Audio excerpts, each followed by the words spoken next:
Bisoto, eu vi gente falando que o Lula pode ter uma recuperada nas pesquisas em maio. Você acha que pode acontecer isso? Tudo pode acontecer, inclusive eu posso comer a Paola Oliveira em maio. É improvável, mas pode acontecer, tudo é possível. Vamos às eleições presidenciais Brasil 2026. Isso aqui não nos interessa. Deixa eu só ver o tamanho da amostra. 5.000 entrevistas.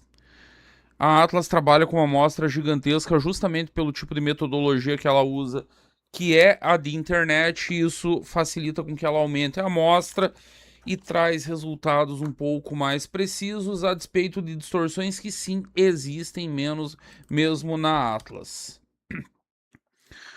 Então nós vamos começar aqui pela aprovação. A aprovação do Lula segue uma merda, 52 a 46, um gap de 6 pontos aí na desaprovação. Aqui é a série temporal, com a boca do jacaré arregaçando na rodada passada. Agora deu uma soluçadinha de melhora. E aí, nego já se apressa a dizer que, meu Deus, agora vai. Mas é só ler a avaliação, galera. Um gap de 9,3% entre ruim e péssimo e ótimo e bom. Não tem melhora nenhuma na avaliação. É exatamente a mesma. Olha aqui na avaliação. Olha aqui na avaliação, que é um dado mais preciso. A boca do jacaré segue arregaçada e a oscilação na margem de erro deu para os dois lados. Dá uma recuperadinha aqui de 1% em ótimo e bom, só que sobe 1,3% em ruim e péssimo. A diferença segue exatamente a mesma da rodada passada. É exatamente o mesmo cenário. Essa repetição hipotética do cenário de 2022 não nos interessa e nós chegamos diretamente aqui aos cenários de primeiro turno. Vamos aqui ao primeiro cenário, é um cenário bastante interessante. Nesse cenário, o Renan Santos tem 5,3%. Lembrando, esse é o cenário com a participação de Lula. Lula tem 46,6%, Flávio Bolsonaro tem 39,7%, deu uma oscilada para baixo o meu amigo Flávio em relação à rodada anterior. Parece ter batido no teto. Renan Santos cresceu, foi para 5,3%. Ronaldo Caiado está onde ele está desde 1989, quando disputou pela primeira vez a eleição presidencial, 3,3%. Romeu Zema, o queridinho da Farinha Lima. E aí eu vou fazer justiça à Farinha Lima aqui, tá? Não é a Farinha Lima, gente, é a série C da Farinha Lima. É picareta, é golpista, é vagabundo, é vendedor de trade, de terreno no céu. São esses os vagabundos que estão operando, não é a Farinha Lima. E aí tem a CNN que tá putaça porque o Daniel Vorcar é sócio do Rubens Menin, era sócio em múltiplas frentes, acho que inclusive na CNN, era sócio do Atlético Mineiro, é sócio em um monte de negócio com o Rubens Menin. E o MBL foi quem trouxe o assunto Banco Master à tona. Foi o MBL que convocou a primeira manifestação, foi o MBL que manteve o assunto vivo. Renan foi para frente do Banco Master liderar manifestações e eles não perdoam. É só essa galera, é a turma do Vorcaro e da série C da Farinha Lima que estão em volta do trade Romeu Zema, que tá lá atrás do Caiado. Augusto Cury tem 1,1% e Aldo Rebelo 0,3%. O Aldo vive o pior momento dele na eleição. Há 2 ou 3 rodadas atrás o Aldo chegou a empatar com a gente ali na casa dos 2 e agora ele tá quase traçando já, 0,3. Hoje circulou a informação na Folha de São Paulo e no Brasil 247 que setores da democracia cristã começam a questionar a candidatura e achar que ela está fazendo mais mal do que bem para o partido e querendo que Aldo retire. Eu tenho informação do bastidor, é o pai do JHC, que vai ser candidato a governador de Alagoas, ele é um dos dirigentes da democracia cristã, tratado meio que quase como que um dono da democracia cristã, e teria sido ele o responsável por dar informação aos jornalistas. O JHC quer fechar o quanto antes com o meu amigo Flávio e tirar Aldo Rebelo da disputa. Eu vou lamentar muito, eu acho que Aldo qualifica o debate, eu acho que a participação dele é importante para uma discussão de Brasil. Quando eu digo qualifica o debate, ele não iria para os debates como o Renan não vai. Mas ele traria assuntos para a eleição presidencial que são importantes. Espero que de algum modo sobreviva. Acho triste o que está acontecendo. Então, esse é o cenário 1. Lula 46, Flávio 39, Renan 5,3, Caiado 3,3, Zema 3,1, Cury 1,1, Aldo Rebelo 0,3. Aqui uma evolução das pesquisas anteriores, e aí vocês vão ver a curva do Renan dos últimos 90 dias. Depois nós vamos falar sobre essa curva, que é onde ele dispara. Ele bateu meio que no piso dele em fevereiro com 1.1 e depois disso foi só crescimento. Foi 1.1 para 4.4 e agora 5.3% para Renan Santos nesse cenário número 1. Aí tem aqui esse segundo cenário, nem vou dar bola para isso aqui, gente, que pelo amor de Deus, olha o tamanho desse cenário. São 13 candidaturas. Até passar aqui para ajustar na tela para vocês, são 13 candidaturas nesse segundo cenário. Perguntaram nas redes sociais, alguém me marcou e eu inclusive respondi lá que estava correta a leitura que a pessoa fez. Como é que uma candidata que não existe como Samara Martins, ela tem 40 mil seguidores no Instagram dela, ela disputou a eleição para o Senado em São Paulo, como é que essa candidata tem 2% na frente de Ciro Gomes, de Aldo Rebelo, de Augusto Cury, de Edmilson Costa? Como que isso acontece? Primeira coisa que vocês devem notar, no cenário que a Samara tá aqui, ela tá com 2 e o Augusto Cury derreteu, 0.4. Ele tinha 1.3 no cenário 1. Nesse cenário 2 ele vem para 0.4. Boa parte da votação da Samara é de mulheres, que também é o público-alvo do Augusto Cury. São senhoras ali na faixa dos 60, 50, 60, 70 anos, que são leitoras do Augusto Cury, mas que veem uma mulher e se identificam com a mulher. É isso aqui que a Samara Martins está fazendo, esses 2%. E vou além. Ela vai desempenhar algo entre 1 e 2 apenas pelo fato de ser mulher. Ela vai fazer isso. Ela já teve um desempenho razoável na eleição do Senado em São Paulo em 2022, pelo mesmíssimo motivo, apenas pelo fato de ser mulher, e vai ter esse desempenho aí de 1, 2% na eleição. Se nomes como Augusto Cury e Aldo Rebelo forem até o fim, eu não acredito que vão. Acho que esses dois vão rodar em breve. Ela termina na frente dos dois. O do Daciolo, sem sombra de dúvida. Sem sombra de dúvida.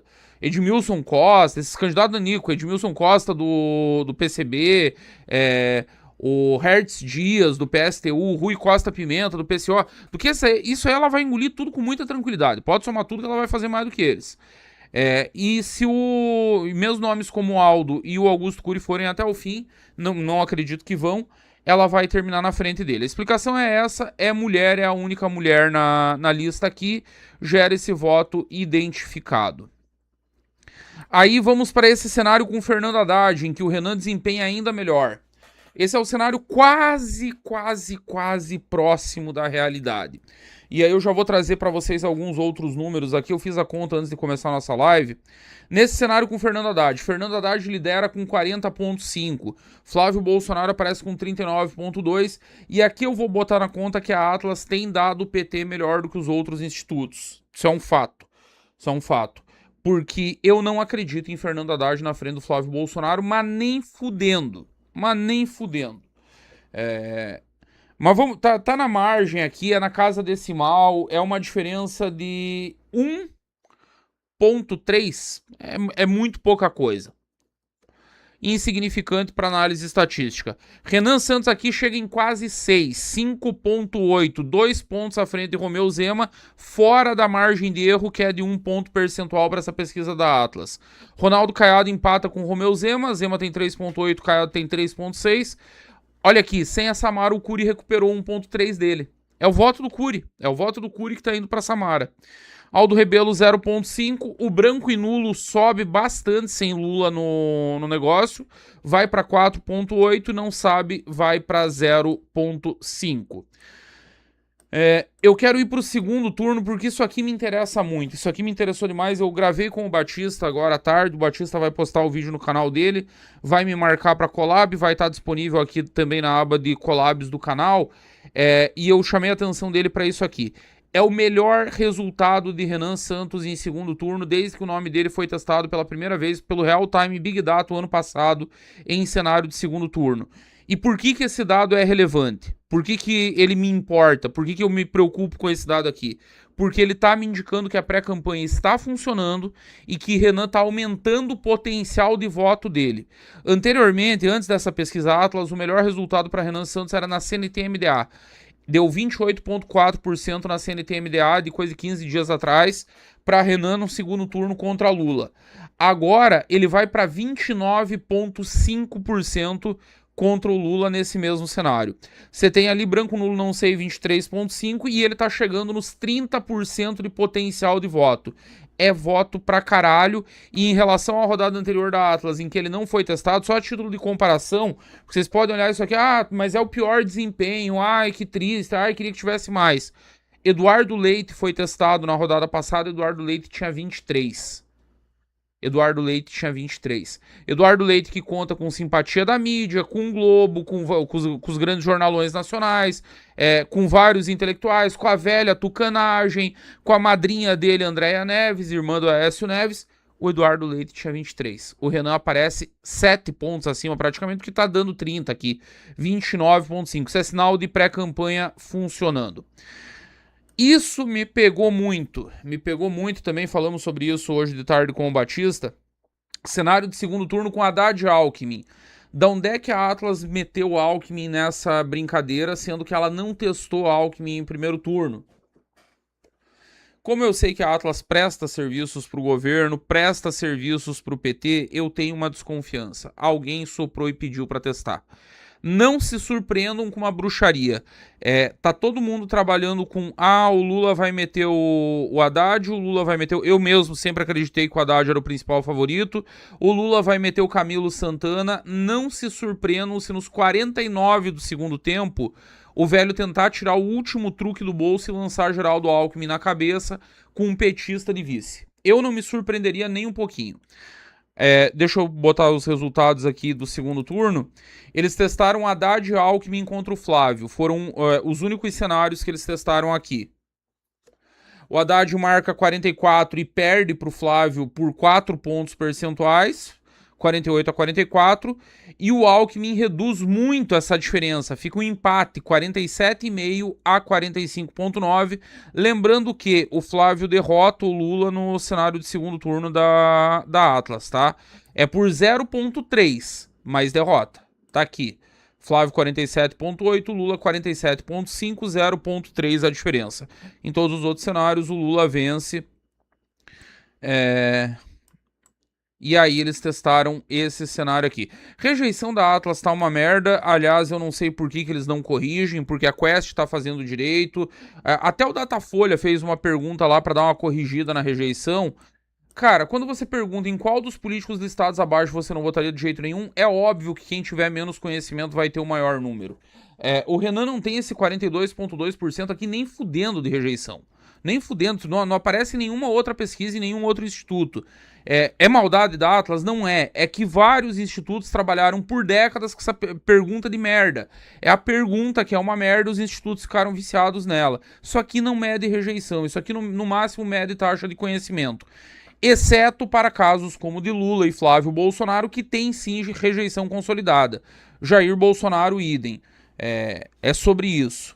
Agora, me pega um pouco isso aqui, o Flávio ter 5 pontos a mais de rejeição do que o pai dele. Será que tá pegando a rejeição da turma da direita limpinha, cheirosa, que tá tentando dar o golpe interno no bolsonarismo? Talvez, talvez. Isso aqui é só sobre conhecimento. Não tem... Bom, é isso então, galera. Essa é a Atlas. E aí eu quero trazer um outro negócio para... Nossa, travou de novo. Eu quero trazer um pouco, uma outra análise aqui para vocês, só um pouquinho. Deixa eu abrir isso.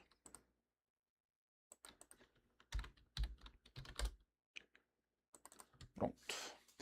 Análise de crescimento e simulação eleitoral. Eu recebi isso aqui de um querido amigo, não vou declinar o nome para não expô-lo, obviamente. Deixa eu só pegar o sistema que ele usou para fazer análise.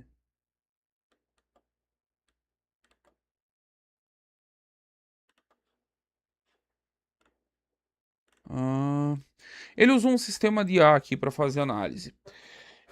Vamos pegar o diagnóstico de crescimento. Vamos pegar primeiro o diagnóstico de crescimento. Vamos começar do começo. Em novembro, o Renan tinha 2,4. Isso aqui ele tá no hype do lançamento. A missão tinha sido criada em setembro. Em outubro ele apareceu nas primeiras pesquisas. Isso aqui era o hype de lançamento da candidatura. Ele estreia com 2.4, em dezembro ainda nesse hype vai para 3.2. E aí ele sofre duas quedas seguidas, em janeiro e fevereiro. Ele sai em janeiro do 3.2 para 1.9, em fevereiro ele vai para o pior momento dele de 1.1. Março, ele cresce muito, 3.3 de uma vez só e vai para 4.4. E agora ele cresce mais 0.9 e vai para 5.3. É sempre naquele cenário 1, tá? Porque é o único jeito de você fazer a progressão do jeito correto. O que acontece? Deixa eu dizer para vocês, é por isso que eu não me empolgo com pesquisa e nem entro em depressão por causa de pesquisa. Já falei inúmeras vezes, estar no pelotão da merda é literalmente uma merda. Até a gente sair dos 5%, dos 6%, dos 7%, do 8%, a nossa chave de virada vai ser nos 10%. E é por isso que o Renan está insistindo com todo mundo que tem que trabalhar para chegar logo nos 10%. Porque nós vamos conseguir ler pesquisa e nós vamos conseguir entender qual é público em que nós estamos melhor ou pior de verdade. Porque sim, nós sabemos, tá lá os dados dizendo que nós desempenhamos melhor entre homens, jovens, que nós temos alguma dificuldade com mulheres, que a nossa faixa etária é dos 16 aos 24, mas que já está contaminando o 24-35, mas depois disso há um gap imenso e nós temos uma imensa dificuldade do público mais 35. Já dá para nós ter essa leve noção, mas não é um dado de precisão. Eu não tenho 100% de certeza disso. Eu não consigo avaliar a região. Ocorrem imensas oscilações, e não só nas pesquisas, mas nos próprios trackings dentro de regiões. O Renan, na região norte, nesse período que eu avaliei aqui de pesquisas, ele chegou a ter 1 na região norte e depois ter 8. E ele não tinha nem 1 nem 8 lá. Não bate. Então, como é que eu me blindo da euforia e da depressão? É muito simples. Eu vou fazendo mediana de vários institutos, eu vou avaliando oscilações em vários institutos. O Nexus, quando soltou a primeira Nexus BTG, eu disse, eu não vou analisar. Por quê? Porque a Nexus BTG não fazia pesquisa desde 2022. Agora eu tenho 2, agora eles já amadureceram o campo. Deu uma amadurecidinha na pesquisa, o Renan saiu de 1 para 2 na espontânea, de 2 para 4 na estimulada. E a Nexus BTG, diferente da Atlas, não é 100% digital. 20% da Nexus BTG é com ligações telefônicas. Quem que atende ligação telefônica? É velho, gente. Eu tô com 40 anos, eu não atendo mais ligação telefônica. Quem atende ligação telefônica é o público mais 50. A Jéssica tá dizendo que nem o pai dela com mais de 60, chegando nos 70 já não atende. Mas é a galera que vai atender. É a faixa de 50, 60, 70. Jovem não atende. O público mais forte do Renan não atende, então ele acaba prejudicado na Nexus BTG. Como ele acaba prejudicado em pesquisas presenciais que vão pegar a dona de casa, que vão pegar aposentado e que não vão pegar o jovem porque ele não está em casa. Porque ele está trabalhando, porque ele está na escola, porque ele está em aula, porque ele está estudando. Ele não está em casa. Então, eu pego a mediana e aí eu vou medindo o termômetro. A primeira coisa que me salta aos olhos aqui é que a variação de novembro até agora, se nós aplicarmos progressão linear, é exatamente a que eu digo há 3, 4 meses eu tô aqui dizendo que é esse o crescimento do Renan. 0,5 ponto percentual por mês. Eu acho que já tá em mais, tá? Eu acho que o nosso ritmo já acelerou e que nós estamos em 1%. Mas isso é o conservador e eu fico sempre no conservador, repito, para nem me empolgar demais, nem achar que nós ganhamos a eleição, nem achar que nós vamos estar no segundo turno e nem me desesperar. Meu Deus, nós não vamos fazer nem 10%, mundo triste, mundo cruel. Eu vou sempre no conservadorismo. Quais que são os pontos-chave aqui? O crescimento mais expressivo do Renan ocorreu entre fevereiro e março, início das viagens. Pé na estrada, falar com gente, entrevistas no local, polêmica no Maranhão, polêmica em Santa Catarina. Pé na estrada. Política é olho no olho, política é conversar com pessoas, política é dar entrevistas, política é se tornar conhecido. Romper com a maldita barreira do desconhecimento. Tirar aqueles 75% da quest. Gente, meu sonho é abrir uma quest, sei lá, daqui um mês talvez, e baixou dos 70%. Agora nós estamos com 69% de desconhecimento. Puta que pariu, vou comemorar pra caralho, porque quando isso acontecer, nós vamos pra 6, 7 na quest também. A taxa de conversão tá muito alta, tá na base do conhecer o votor. Então tem que continuar. Nos últimos 3 meses, cortando, eliminando novembro, dezembro e janeiro, ficando só com fevereiro, março e abril, a taxa de crescimento do Renan é de 2,10 por mês. Notaram que eu falei que eu acho que a nossa taxa já está em 1% ao mês? Nos últimos 3 meses, considerando só os últimos 90 dias, é 2,10 ao mês. Tem algumas coisas importantes aqui. O nosso principal público são homens, 9% entre homens. De 16 a 24 anos, 22,4%. 8,4% na região norte. Nossa pior penetração é na região centro-oeste, onde o Renan ainda não esteve, onde não fez agenda, onde não construiu roteiro, onde não deu entrevistas, onde não falou com veículos locais, onde não criou treta. A escolaridade é o ensino médio e a menor penetração no ensino superior. Nosso problema com mulheres. Aí vamos para simulações de cenário. No cenário otimista, com essa tendência de crescimento de 2,10. E na boa, eu não acredito que isso aqui se sustente, porque é muito acelerado. É foda, nós não temos grana para sustentar isso. O Renan não tem físico para sustentar isso. Mas se nós sustentarmos, tá? Se nós sustentarmos, maio, na próxima, nós vamos vir com 7,4. Junho, nós viremos com 9,5. Em julho, nós rompemos os 10 e vamos para 11,6, já fora da margem de erro. Em agosto, no início da campanha, depois das convenções, nós abriríamos com algo entre 13,7 e 14,1. Vocês têm noção disso? Gente, se abrir a campanha com 14%, puta que pariu. Puta que pariu. Mas vamos ficar conservador. Vamos imaginar só o 0,50% ao mês, meio ponto percentual. Em maio nós vamos bater 5,8%, vamos consolidar os 5,8%. Em junho 6,3%, em julho 6,8%, em agosto no início da campanha 7,8%. O que estaria dentro da margem ali muito próximo dos 10%. Esse é o cenário, essa é a nossa situação. Vivemos um momento maravilhoso que deve ser aproveitado. Quem estiver colocando outdoor, continue colocando outdoor. Quem não puder colocar outdoor, use camisas. Quem não puder fazer camisa, imprime meia dúzia de panfletos. Hoje me veio um depoimento maravilhoso. Um amigo foi contar para um outro amigo que recebeu um panfleto do Quem é Renan Santos pelo airdrop. Lembram que eu contei aquela estratégia do airdrop aqui? Você é jovem, não tem o que fazer, pega a porra do teu celular da Apple, o teu iPhone, vai para uma praça de alimentação e sai compartilhando aleatoriamente um panfletinho com Quem é Renan Santos.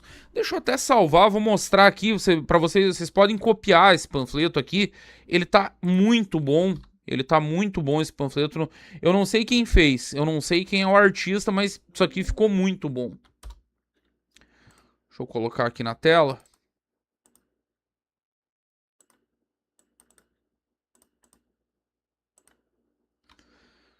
Deixa eu ajustar aqui o zoom.